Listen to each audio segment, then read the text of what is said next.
এটা একদম সত্যি কথা যে নিজের লোকই যখন আপন হতে পারে না, তাহলে পর কিভাবে আপনের জায়গা নিয়ে নেবে? আমরা নিজের লোককেই আপন ভাবতে না পারলে পরকে কি করে আপন ভাববো? নিজের লোক যদি আমার উপকার না করতে পারে, তাহলে বাইরের লোক কেন উপকার করবে?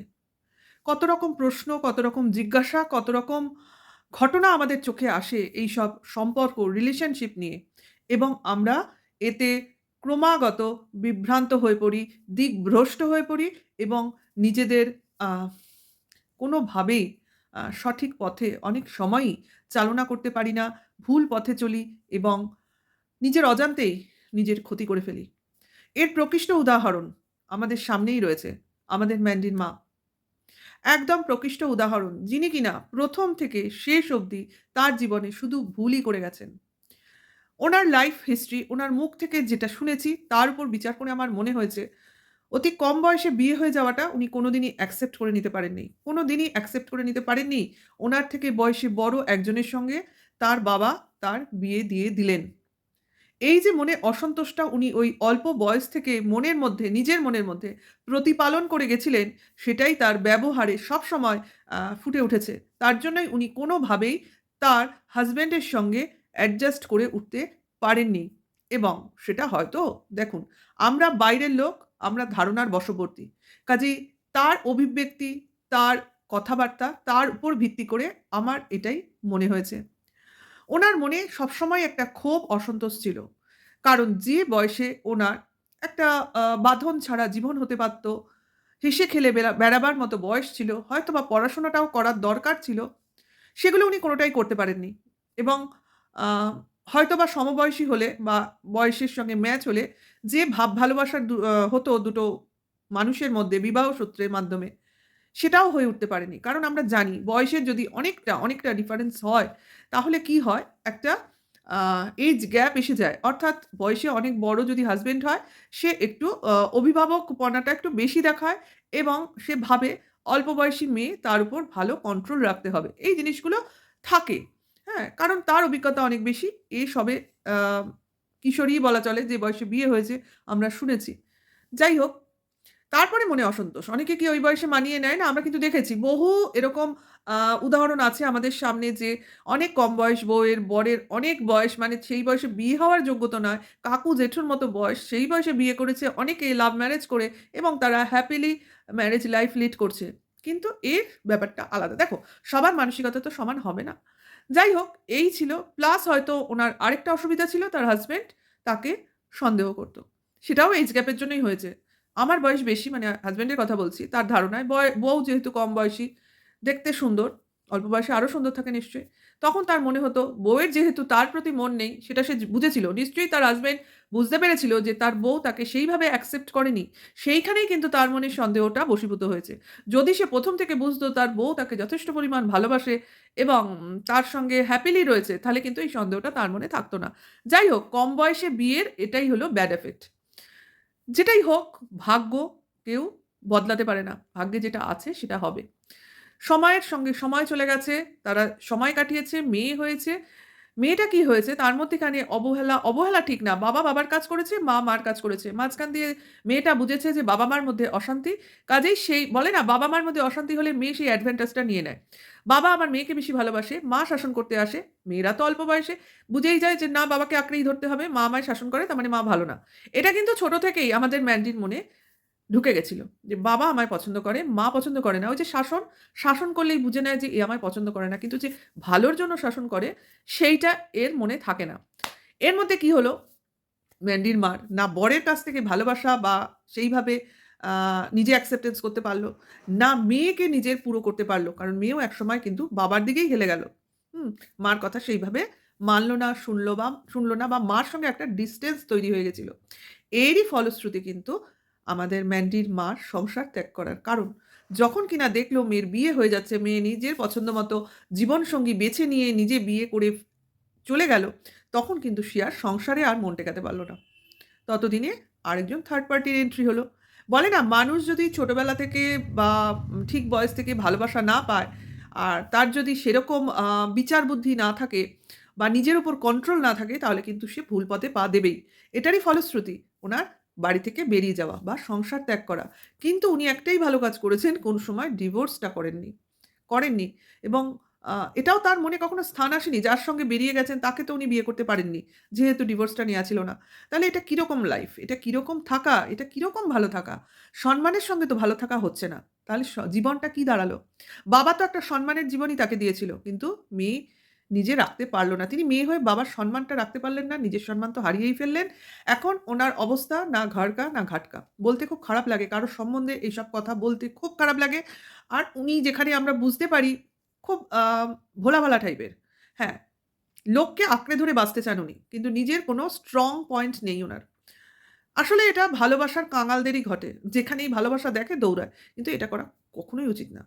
আমি বলি সবথেকে ভালো নিজেকে ভালোবাসুন। নিজেকে ভালোবাসা মানে নিজের যেখানে ভালো হবে সেইটা বোঝা। পরকে ভালোবেসে কি হবে? পর কিন্তু আমাকে স্বার্থের জন্যই কাজে লাগাবে। পর কিন্তু আমায় তার স্বার্থেই কাজে লাগিয়েছে। কারণ আমি ম্যান্ডির মা। আমি একজন বড় ব্লগারের মা। কাজেই আমারও নিজস্ব চ্যানেল আছে।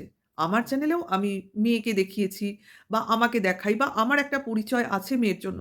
যেটা ভাঙিয়ে আমার থেকে যারা ছোট বা মেয়ের থেকে যারা ছোট ব্লগার তারা কিন্তু তাদের চ্যানেল গ্রো করার চেষ্টা করে চলেছে।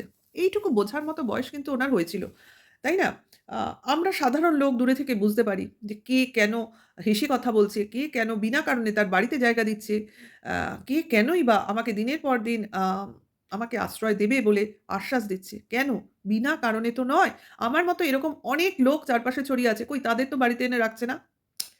এটা কেন যে মনে এদের স্থান পায় না, কেন আসে না যে কেউ বিনা স্বার্থে কিছু করে না। হ্যাঁ, কিছু করে দেওয়া, কারোর হেল্প করে দেওয়া। যেমন কিনা উনি উনার চ্যানেলটা ফেরত পেলেন। খুব ভালো লাগলো দেখে, খুব ভালো লাগলো শুনে যে চ্যানেলটা প্রায় হাত থেকে যেতে বসেছিল ওটা উনি ফেরত পেয়েছেন এবং কিছু সহৃদয় ব্যক্তির জন্যই মা মানুষের জন্যই উনি ফেরত পেয়েছেন, যাদের কিনা তুলনা করাটাই বাহুল্যতা। এইরকম মানুষই পাশে থাকা দরকার, যারা কিনা তোমার দোষটা বলবে, আবার গুণটাও বলবে। শুধু তুমি ভালো, ভালো, ভালো এই জিনিসটা যে বলবে, তার কিন্তু স্বার্থ পুরোপুরিই জড়িয়ে থাকে। কারণ আমি কখনোই পুরো ভালো হতে পারি না। আমি খারাপ ভালো নিয়েই একটা মানুষ। কাজেই আমার যখন লোকে প্রশংসাই করে যাচ্ছে, আমার কোনো খারাপই সে দেখতে পাচ্ছে না, তার মানে নিশ্চয়ই তার কথাবার্তায়, তার কাজের মধ্যে স্বার্থ লুকিয়ে আছেই। তার কাছ থেকে কিন্তু সাবধান। আমরা যথেষ্ট বয়স হয়েছে। ছেলেমেয়ে বড় হয়েছে, বিয়ের উপযুক্ত হতে চলেছে মানে বয়স হয়েছে। জীবনটা প্রায় কাটিয়ে এনেছি। তাহলে এই বয়সে এইটুকু অভিজ্ঞতা তো আমাদের হতেই পারে, তাই না? তারপরে উনি যখন এত জায়গায় ঘুরে বেরিয়েছেন, বিভিন্ন লোকের সঙ্গে ওঠা-বসা করেছেন, তার তো আরো বেশি করে বোঝা উচিত ছিল। এত অ চোখ বন্ধ করে কি করে লোককে বিশ্বাস করতে পারলেন? তাই না? কিন্তু আমরা কিন্তু বুঝেছি। এত দূরে থেকেও আমরা বুঝতে পারছি যে আপনার কতটা দোষ আর কতটা ভুল আর কতটা আপনার নির্বুদ্ধিতা। এটা কিন্তু আমরা বুঝতে পারছি দূর থেকে। ওইজন্যই এত খারাপ, এত বাজে ব্যবহার আপনি যে করলেন ম্যান্ডির বাবার সাথে, আপনার নিজের স্বামীর সাথে, আপনার ডিভোর্স না হওয়া স্বামীর সাথে, তখনও কিন্তু আমাদের রাগ হয়েছিল, প্রচণ্ড রাগ হয়েছিল। কিন্তু এখনো কিন্তু আমরা আপনাকে নিয়ে বলতে চাই, ভাবতে চাই, দেখতে চাই আপনি ভালো আছেন। বুঝতে পারেন কেন? কারণ আমরা বুঝেছিলাম যে আপনি যেটা করেছেন বা যেটা আম তখন দেখিয়েছিলেন সেটা আপনার নিজের করা ছিল না। আপনি কারো প্ররোচনায় ছিলেন এবং প্ররোচনার তখনই বোঝা গেছে এটা। এটা এখন বোঝার প্রয়োজন হয়নি। তখনই বোঝা গেছে কেন ওই ঘটনাগুলো ঘটেছিল, কেনই বা ওখানে এলো, কেনই বা আপনি চলে গেলেন। এগুলো কিন্তু আমরা বুঝতে পেরেছিলাম। কিন্তু তখন আপনার বোঝা উচিত ছিল যে, বয়স্ক লোকটা শেষ বয়সে যখন আপনাকে অ্যাকসেপ্ট করে নিয়েছে, তার রোগটা নিশ্চয়ই আপনার অজানা নয়। আপনি সব জানেন। আর এই রোগে যে বেশিদিন লোকজন, তাও তো উনি অনেকদিন নিজের সঙ্গে যুদ্ধ করে ভালো থাকতে চেয়েছেন, ভালো থাকার চেষ্টা করেছেন, লড়াই করে গেছেন। শুয়েছেন কয়েকদিন। সেরমভাবেও শোয়েননি। আমরা তো শুনলাম ম্যান্ডির মুখে। মারা যাওয়ার আগের দিনও উনি একা টয়লেটে গেছেন। তাহলে কতটা আ কষ্টে শেষ জীবনটা উনি কাটালেন। যে বউ বেরিয়ে গেল তাকে ফিরিয়ে আনার আ সংকল্প নিয়েছিলেন। তাহলে এইটুকু তাকে তো দিতেই পারতেন শেষ জীবনটুকুতে। যতই হোক আপনার সন্তানের পিতা তো সে। যাই হোক, যে চলে গেছে তাকে নিয়ে বলে কোনো লাভ নেই। সে না ফেরার দেশে চলে গেছে। আপনার আর কিছু করার নেই।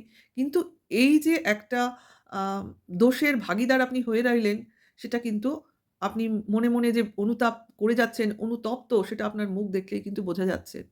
হ্যাঁ, চ্যানেলটার আনন্দ আপনার আছে। চ্যানেলটার মাধ্যমেই হয়তো আপনি বাঁচবেন। কারণ YouTube টা আপনাদের প্রাণের মধ্যে পড়ে গেছে। যেমন আপনার স্বামীর ছিল, যেমন আপনার তেমনি আপনার মেয়ে জামাইয়ের। মানে আপনারা যেন ওয়াইটির একদম উপযুক্ত ব্লগারদের মধ্যে পড়েন। কারণ ইউটিউবই আপনাদের ধ্যান, জ্ঞান, স্বপ্ন সবকিছু। কোনো কিছুকেই এতটা প্রায়োরিটি দেবেন না। নিজের ভালো থাকাকে দিন। আর নিজের জন্য কিছু করুন। কারোর জন্য নয়। হুম? যেরমভাবে লোক আপনাকে কাজে লাগিয়েছে, তেমনি আপনি নিজেকে এবার নিজের জন্য কাজে লাগান। সৎ পথে থাকুন। কারোর মনে আঘাত না দিয়ে নিজে সঠিক থাকুন এবং সঠিক ডিসিশন নিন। মেয়ে মুখ ঘুরিয়ে নিয়েছে। সে মেয়ের কাজ মেয়ে করছে। আপনি আপনার কাজ করুন। এটাই কিন্তু সঠিক হবে। আহ এটাই বলার ছিল। চ্যানেলটা দেখে, আপনার কথা শুনে, সমস্ত ব্যাপারটা দেখে বোঝা যাচ্ছে কে কি করতে চেয়েছিল আর এখন আপনি রিকভারি করতে পেরেছেন। Thanks to Indian blogger moon এবং আপনি যে চ্যানেলটার নাম বললেন তাকেও এবং আরও আছে, অনেকেই আছে যাদের নাম সবাই জানে। গীতাদি, তন্দ্রা নিশ্চয়ই পাশে ছিল, পাশে আছে। এরা ১ম থেকে ছিল। সেইজন্য বলতেই হচ্ছে এদের নাম। কাজেই ভালো লোককে চিনুন, যারা কিনা উপকার করে। উপকার করতে এরা ভালোবাসে, সেই জন্যই। তাহলে এটুকুই বলার ছিল, এটুকুই আমি বলতে এলাম। উম অনেক দুঃখের মধ্যেও উনি একটু হয়তো শান্তি পেলেন আজকে, তাই না? উনার মুখ চোখ দেখে আমার তাই মনে হলো। তাহলে বাই। আর বাড়াচ্ছি না ভিডিওটা, হ্যাঁ? এইটুকুই রাখছি। আবার আসবো অন্য সময়, অন্য একটা ভিডিওর সাথে। টাটা।